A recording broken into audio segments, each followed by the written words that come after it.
बिस्मिल्लाहिर्रहमानिर्रहीम। अस्सलामुअलैकुम dear students. आज जो टॉपिक हम पढ़ने जा रहे हैं वो है यूवी विजिबल स्पेक्ट्रोस्कोपी, जिसके अंदर उसका introduction, Lambert Beer law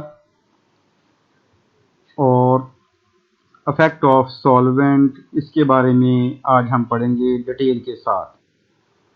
I am doctor Tahir Mahmood.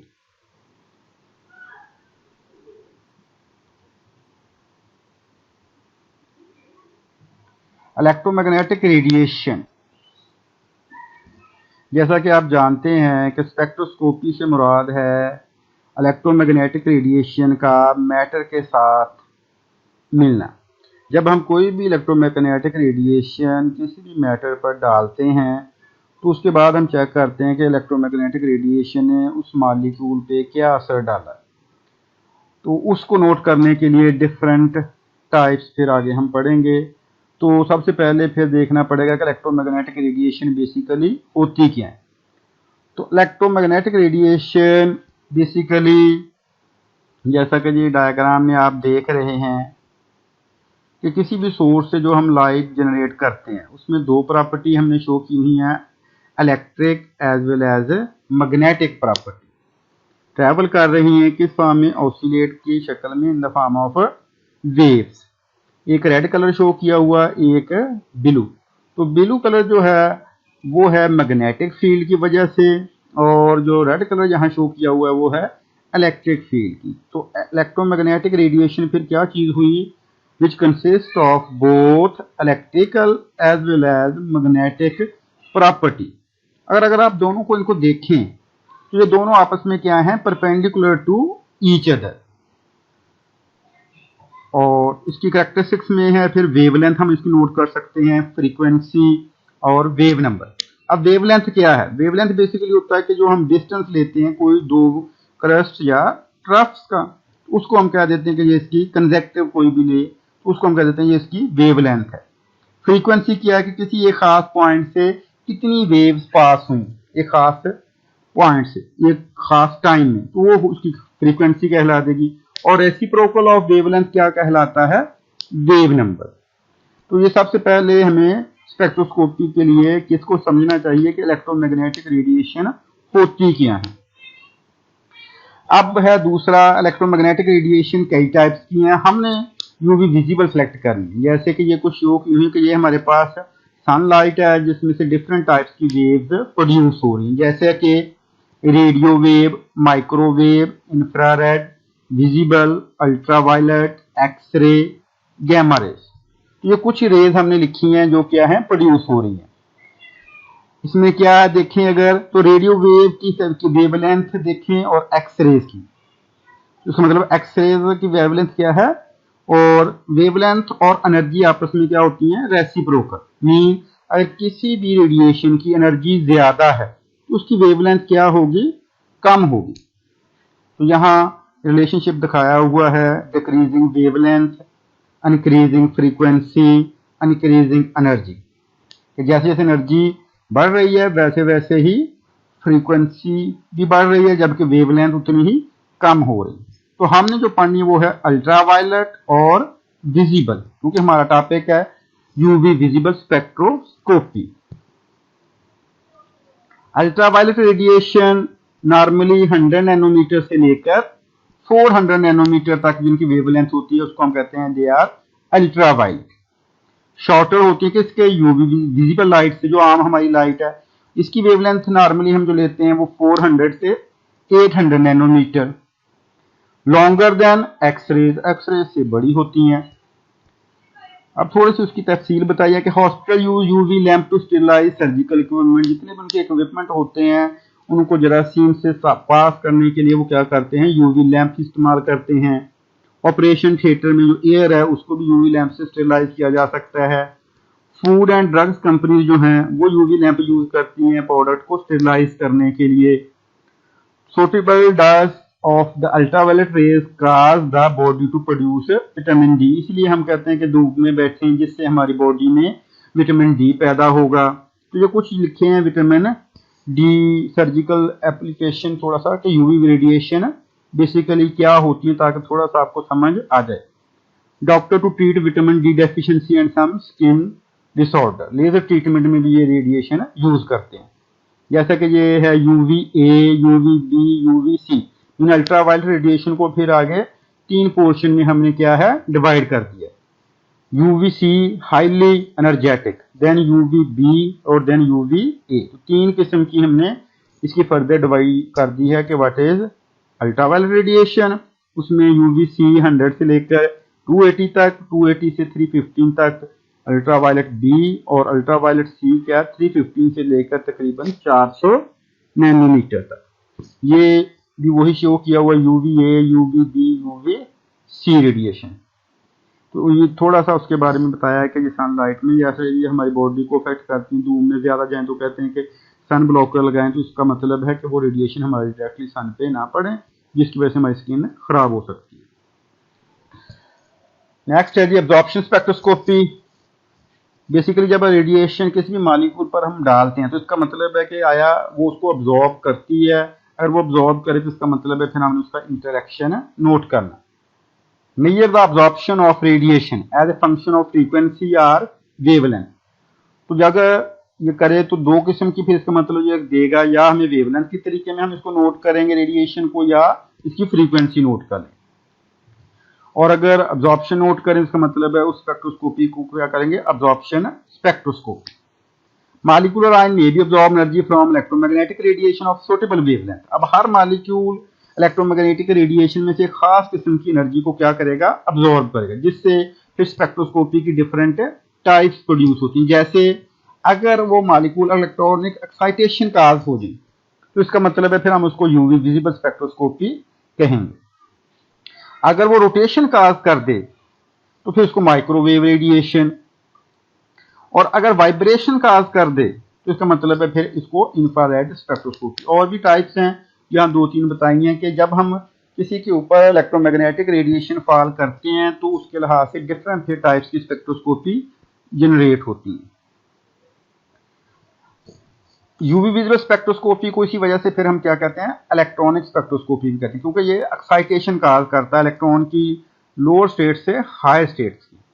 Relationship क्या है चेंज इन एनर्जी का, एच वी। एच क्या होता है सबको पता है कि ये प्लांक्स कांस्टेंट है, और ये क्या है फ्रीक्वेंसी। और भी फार्मूला है ये फ्रीक्वेंसी के लिए सी ओवर लैम्डा। सी क्या है, वेलोसिटी ऑफ लाइट, वेवलेंथ में कन्वर्ट कर लिया, या वेव नंबर में H mu C mean wave number, इसको चेंज कर। तो डिफरेंट ये प्लांक्स क्वांटम थ्योरी में हमने रिलेशन पढ़े हैं, तो ये इलेक्ट्रॉनिक के लिए इस्तेमाल हम कर सकते हैं कि ट्रांजिशन कौन सी हुई है। अब इलेक्ट्रॉनिक एक्साइटेशन या ट्रांजिशन को हम कैसे नोट करते हैं, कहता है when continuous radiation passes through a transparent material, a portion of the radiation may be absorbed। जब कोई भी मॉलिक्यूल में रेडिएशन अब्जॉर्ब हो जाएगी तो फिर होगा क्या, pass from the state of low energy, उसको लो एनर्जी से मुराद हम यहाँ क्या कहेंगे ग्राउंड स्टेट से हाई एनर्जी पे उसको ले जाएगा। हाई एनर्जी से मुराद क्या होगा हमारे पास एक्साइटेड स्टेट में उसको शिफ्ट कर देगा। अगर किसी ने इलेक्ट्रॉन ने एनर्जी अब्जॉर्ब की तो वो लो स्टेट से यानी कि ग्राउंड स्टेट से एक्साइटेड स्टेट में चला जाएगा। अब मॉलिक्यूलर ऑर्बिटल थ्योरी अगर हम देखें तो उसमें 2 कंसेप्ट होते हैं, हाईएस्ट ऑक्यूपाइड मॉलिक्यूलर ऑर्बिटल जिसको हम कहते हैं HOM, ये हमारे पास जो ग्राउंड स्टेट में जिसके पास इलेक्ट्रॉन है उसमें सबसे हाईएस्ट जो ऑर्बिटल है उसको कहते हैं होमो, और जो अनऑक्यूपाइड है उसका सबसे नीचे वाला जो होता है उसको कहते हैं LUMO, lowest unoccupied molecular orbital. इसके लिहाज से आगे डायग्राम है जिसमें हम देखते हैं, ये एक हमने पिक्टोरियल रिप्रेजेंटेशन की है मॉलिक्यूलर ऑर्बिटल और एटॉमिक। ये एटॉमिक ऑर्बिटल्स हैं। अब जब ये कंबाइन होकर मॉलिक्यूल बनाते हैं तो सबसे पहले आपको पता है कौन सा होता है सिग्मा, देन पाई, और तीसरा एन। एन से मुराद क्या है नॉन बॉन्डिंग इलेक्ट्रॉन अगर किसी में, और ये फिर इसके एंटी बॉन्डिंग हो गए पाई स्टार और सिग्मा स्टार। इनको हमने नाम दे दिया ऑक्यूपाइड लेवल्स, और ये हैं अनऑक्यूपाइड लेवल्स। तो ये है मॉलिक्यूलर रिप्रेजेंटेशन ऑफ ऑर्बिटल, ये है एटॉमिक ऑर्बिटल, और ये इसकी एनर्जी शो की हुई है कि इनकी energy from top to bottom बढ़ती जा बॉटम टू टॉप। जब हम किसी के ऊपर कंटिन्यूअस रेडिएशन फॉल करवाएंगे तो हमने अब देखना है कि मॉलिक्यूल के साथ क्या होता है। तो ये है पॉसिबल एक्साइटेशन जो किसी भी मॉलिक्यूल में हो सकती है। जैसे सिग्मा से सिग्मा स्टार में वो जा सकता है। दूसरा पाई से पाई स्टार में शिफ्टिंग हो सकती है, फिर सिग्मा से पाई स्टार में, देन एन से सिग्मा स्टार में, एन से पाई स्टार। तो ये है पॉसिबल एक्साइटेशन। अगर किसी के ऊपर भी क्या करेंगे हम, electromagnetic radiation UV visible range के फाल करेंगे, तो ये 5 किस्म की उसमें क्या हो सकती है, पॉसिबल एक्साइटेशन या ट्रांजिशन हो सकती है।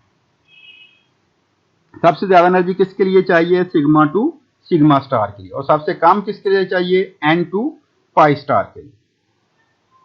अगर ये 5 किस्म की जो हमने एक्साइटेशन की हैं, थोड़ा सा मॉलिक्यूल के लिहाज से समझने के लिए ये किन किन मॉलिक्यूल में हो सकती है। जैसे कि अगर sigma two sigma star transition देखें तो सिग्मा बार किस में होता है, जितने भी हमारे वो मॉलिक्यूल हैं, जैसे कि अल्केन मीन हाइड्रोकार्बन में simply ethane, methane, propane, butane, उन सब में सिग्मा बार है सारे के सारे, और सिर्फ उसमें फिर जो एक्साइटेशन होगी वो सिग्मा टू सिग्मा स्टार। अब दूसरा है सिग्मा टू पाई स्टार किन में पॉसिबल है, कार्बोनाइल कैंडमीन, carbon with double bond oxygen, क्योंकि ऑक्सीजन के पास क्या होता है, आप समझते हैं सारे सिग्मा बॉन्ड और नॉन बॉन्डिंग, तो इसलिए उसमें सिग्मा टू पाई स्टार फिर क्या है, पॉसिबल।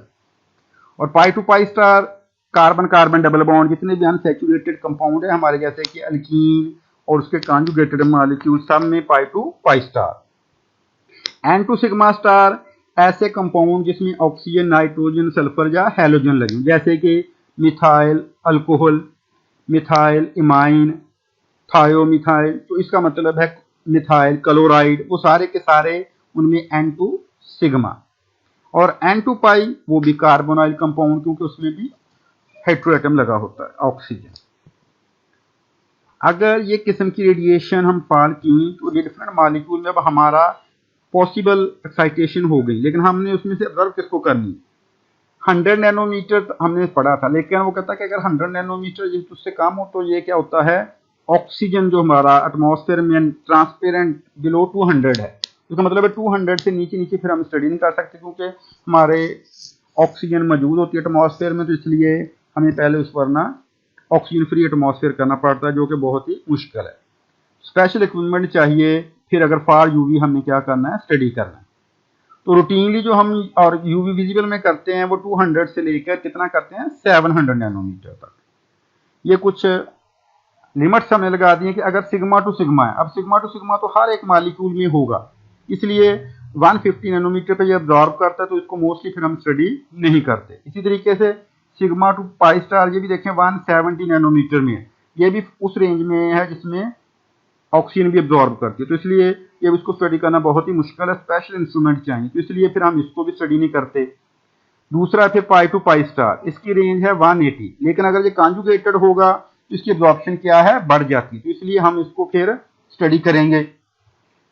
नेक्स्ट है N to sigma star, oxygen, nitrogen, sulphur, halogen, इसकी भी अब्जॉर्प्शन देखें 190 है, तो इसको भी हम स्टडी नहीं करते normally. N to pi star carbonyl compound 300 nanometer पर है, तो मेजरली जो हम स्टडी करते हैं वो कहते हैं कि अनसैचुरेशन चेक करते हैं, अगर वो कॉन्जुगेटेड मॉलिक्यूल हो या उसमें कार्बोनाइल कंपाउंड हो, तो मोस्टली यूवी विजिबल में हम फिर इन नेचर को ज्यादा स्टडी करते। लैम्बर्ट बियर लॉ, दो डिफरेंट साइंटिस्ट थे, एक बियर्स था और एक लैम्बर्ट्स, दोनों को कंबाइन करके बियर लैम्बर्ट्स लॉ डिजाइन किया गया। ये क्या है कि absorbance of the light directly proportional किसके है, दो चीजों की, path length of the sample, ये जो हमने बनाई है कि कितनी पाथ से हमारी वो लाइट गुजरी है, दूसरा क्या है पाथ लेंथ हो गया, और कंसंट्रेशन कि इसमें जो सैंपल है उसकी कंसंट्रेशन क्या है, उन दोनों के ये क्या है, डायरेक्टली प्रोपोर्शनल। फार्मूला भी लिखा है कि ये अब्जॉर्बेंस है, ये डायरेक्टली प्रोपोर्शनल किसके है, कंसंट्रेशन, और ये एल से मुराद है path length of the tube, और ये क्या है, प्रोपोर्शनलिटी कांस्टेंट, जिसको कहते हैं मोलर एक्सटेंशन कोएफिशिएंट और मोलर अब्जॉर्प्टिव। तो लैम्बर्ट बियर लॉ पे हमारा कोई भी ये है इस पे बेस करता है। लैम्बर्ट बियर लॉ में क्या चीजें हैं, ट्रांसमिटेंस नोट करनी है या हमने अब्जॉर्बेंस, दो चीजों ये नोट करता है कि व्हाट इज ट्रांसमिटेंस या अब्जॉर्बेंस, कितनी लाइट अब्जॉर्ब हो गई है या कितनी लाइट ट्रांसमिट हो गई है माइनस करके। तो ट्रांसमिटेंस क्या है, ratio of the radiant energy over light transmitted to the total radiant energy. Light incident on given sample is known as transmittance. जैसे T is equal to I over I naught, mean कितनी हमने sample पर fall की थी और कितनी हमें detector पर पहुंची, उसके लिहाज से उसको हम कह देते हैं कि फिर ट्रांसमिटेंस। और अब्जॉर्बेंस क्या है? Capacity of the substance to absorb light of a specified wavelength, it is equal to logarithmic of the reciprocal of transmit. जितनी ट्रांसमिट हुई है बाकी जो क्या हुई है वो अब्जॉर्ब, उसको फिर हमने नाम दे दिया अब्जॉर्बेंस। इसलिए अब्जॉर्बेंस किसके बराबर है? log 1 ओवर टी, या उसी की फॉर्मूला इसमें लगा दिया I nought over I. Effect of solvent, जब हम किसी भी कंपाउंड का सॉलिड्स है और हमने क्या करना है, उसको किसी सॉल्वेंट में हल करना है, तो उसके लिए फिर हमें सॉल्वेंट सेलेक्ट करना पड़ेगा। तो सॉल्वेंट सिलेक्शन का एक रूल है जिसको हम कहते हैं कट ऑफ वेवलेंथ। अब कट ऑफ वेवलेंथ पे क्या होती है? ऐसी वेवलेंथ जिसके नीचे खुद सॉल्वेंट अब्जॉर्ब ना करे, क्योंकि सॉल्वेंट खुद भी यूवी विजिबल रीजन में अब्जॉर्ब करते हैं। तो हमने जब सॉल्वेंट को सिलेक्ट करना है तो ऐसा सॉल्वेंट सिलेक्ट करना है जो वहां खुद अब्जॉर्ब ना करे। ये कुछ क्राइटेरिया लिखा है। Should not absorb ultraviolet radiation in the same region as the substance whose spectrum is being determined. Usually solvent which do not contain conjugate system are more suitable for this purpose.